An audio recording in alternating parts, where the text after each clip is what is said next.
A couple weeks ago, I asked my Instagram followers to give me theme suggestions for November, and one of them suggested Spy Family. I actually really love this anime. It's so adorable, I love the story, and I thought it would be perfect for November. If you're looking for more simple and minimal spreads for November that you can easily replicate, I am putting out a short series, so be on the lookout for that. It will be uploaded a couple days after this video releases. Now, I'm not gonna lie, this theme took quite some time to plan and sketch, so to save filming time, I drew and colored the majority of the cover on a separate piece of paper and then cut it out before filming. This scene is inspired by Spy Family original art, but I added an autumn twist to it. I used my watercolor markers to start creating the plaid pattern of the blanket. I combined the maroon color that I have and the bright red to achieve the color that I had in mind. After that, I placed the cutout where I want to glue it later and then marked the areas of the picnic blanket that would show. Then, I'm using my Prismacolor pencils to fill in the showing areas with this warm tan color. I also used a light beige color to lighten the brown since I thought it was a bit too orange for my liking. Going back to my markers, I'm using a brown color to draw thinner lines on top and on the right side of each red line. Lastly, I'm using my white Uniball Signal pen to draw thin lines on the bottom and the left side of each red line. It looks a little weird right now with the white spaces, but I promise it'll look a lot better once I glue on the cutout. Moving on, I'm drawing some maple leaves at the top in orange, orange yellow, and red colors. Then, I'm of course lining them using a Pigma Micron liner in the size 03. For the November title, I'm using the same dark brown that I used on the picnic blanket. Oh, and I almost forgot that I have these cute little fruits and croissant board and a pie to add to the picnic. The fruits I have on here are blackberries, cherries, and blueberries. I think these are super cute and I can't believe I almost forgot about them. But yeah, I'm also gluing that on top of the picnic blanket. On the left side of the cover, I'm drawing some more maple leaves and the quote, "Remember that what you have now was once among the things that you only hoped for. Epicurus." While planning this cover, I actually came across this TikTok of a girl talking about how we often take for granted things that we have now that we were like begging the universe for a year ago, 6 months ago, or 5 years ago.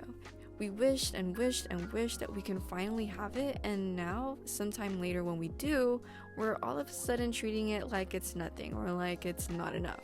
We're taking it for granted and forgetting the value that it brings to us. That video and the message really stuck with me, so that's why I chose this quote by Epicurus that reminds me of that message. At the very least, what I hope you take away from this video is to always remember to be grateful and to take care of the things you have now. Moving on, I am now drawing the November calendar, which hasn't really changed that much since last time. The boxes are 5x6 square spaces, and I thought the size of the boxes were perfect for me. In fact, last month, I hardly ever needed to use the notes bar for more writing space. I do want to note though that I also use a digital calendar for my work and content schedule. I use my Bujo calendar for more personal things and maybe like major YouTube uploads, so that may be why I tend to not have that much to write in my Bujo monthly calendar. But who knows, maybe this month I'll use my Bujo calendar to also do my work and content planning just to see how this layout holds up. Okay, so I feel like I always see this man carry a brown grocery bag. Maybe it's not that often, but I don't know. I feel like I needed to have this grocery bag in here somehow. So that is exactly what I'm drawing on the bottom right of the calendar. I thought it would be cute to have Anya in here, so I took a scene where she's originally peeking outside of a window and drew that on top of the calendar. That's actually why I didn't write Saturday and Sunday earlier, because the Anya drawing will be there instead.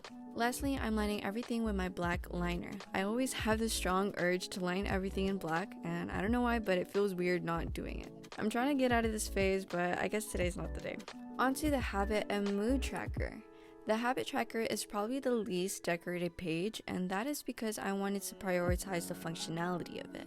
I happen to have a lot more things that I want to track now, and to be completely honest, I'm also using that as an excuse to take a break from having to do so much drawing. But I did draw this basket of flowers that I once again saw in the second Spy Family opening.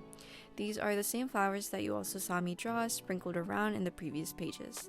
Something that is different from last month is that aside from the habits I was already keeping up with, I decided to add a skin and hair tracker and a cleaning tracker. The reason I added a skin and hair tracker is because 1, I want to keep myself accountable for applying SPF daily, and 2, I am constantly forgetting when the last time I exfoliated my face and washed my hair. I wash my hair every 2 or 3 days and exfoliate once a week to prevent damaging my skin and hair and my scalp and all of that. But the problem is that my memory is literally the worst. So I could have washed my hair yesterday morning and would think that yesterday was 3 days ago. So yeah, I think this tracker will definitely help me with that. I also wanted to be better and more consistent with cleaning habits, so this month I'm keeping a daily cleaning tracker for small things I want to do daily and a bi-weekly or weekly tracker for things that don't necessarily need to be done every day. So this mood tracker is probably something that you've already seen before, except I of course had to incorporate Spy Family into it somehow. Instead of just drawing leaves for every day of the month, I drew the leaves falling down and around Yor. This was actually inspired again by one of the scenes in the new Spy Family opening, and when I saw it I thought it would be perfect for the mood tracker. We finally made it to the first weekly spread. There are 4 members of the Forger family: Anya, Lloyd, Yor, and of course Bond, which is their adorable, fluffy, feature-seeing dog. So each week I'm going to center the weekly spread around a family member, starting with Anya. I'm only doing the first week in this video, so make sure to follow me on Instagram or check my YouTube shorts in the upcoming weeks to see the rest of the weekly spreads for November.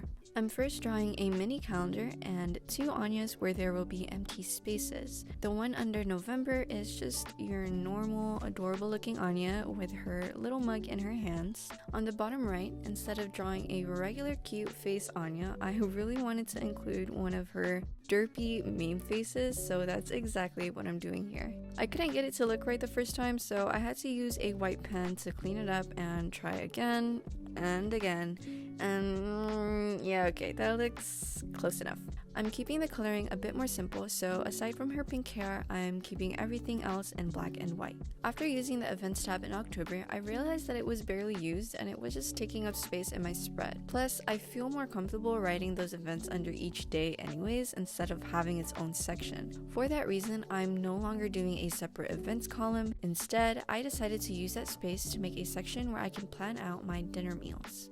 Instead of the vertical layout I did last time, this time around I'm doing this square-ish panel layout. I made space for every day of the week, including a next week tab. Each day has 10 by 13 square spaces to write in, and if you include the header, that'll make it 12 by 13. I really love how this layout turned out, especially the thin cursive over the thick numbers for each day. In October, I used darker colors, I feel like, so it was really nice having this pop of pink in the November color palette. I finished off by coloring in the autumn leaves, adding highlights, and there you have it. Here is the final flip through and some close-up shots.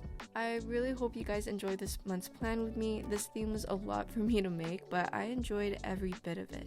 I love Spy Family, so I thought it was really cool getting to decorate my bullet journal around that theme.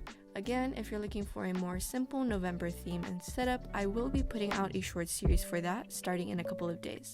Make sure you don't miss out by subscribing and clicking the bell button so that you'll be notified when I upload it. If you made it this far, thank you so much for watching. I truly appreciate every single one of you, and I hope to see you in the next video. Bye! Have a great day!